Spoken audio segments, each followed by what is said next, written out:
Magandang araw, ako po Sir T, madalas po nilang tawagin Sir Pogi. Ngayong araw, mayroong malaking ganap na naman dito sa aming paaralan. Ito ay ang District School Press Conference na kung saan ito'y tagisan ng husay sa pagsusulat at paglikha ng balita ng mga mag-aaral sa iba't ibang paaralan.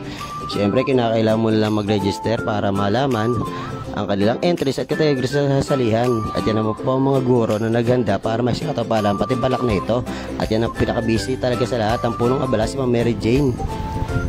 Meron po lamang 3 school na kasali po dito. At ito po ang mga sumusunod: Agustin T. Ramos, Caloocan Elementary, Canda Integrated, Cipriana Asque, Dilaw Elementary School, Doña Jesus Martinez, Dr. Jose A. Alaras, Flaviano Pelayo Pantoa, Jose Chua Benchong, Jose T. Unson, Nabotas Elementary School, Santol Elementary School, at siyempre ang Balay Nueva Central School. Yung mga guro po nakita nyo, sila po yung mga coaches ng mga mag-aaral na nagturo sa pagsulat at paglikha ng balita. Sa ibang araw, babaltahan ko ulit kayo. Paalam!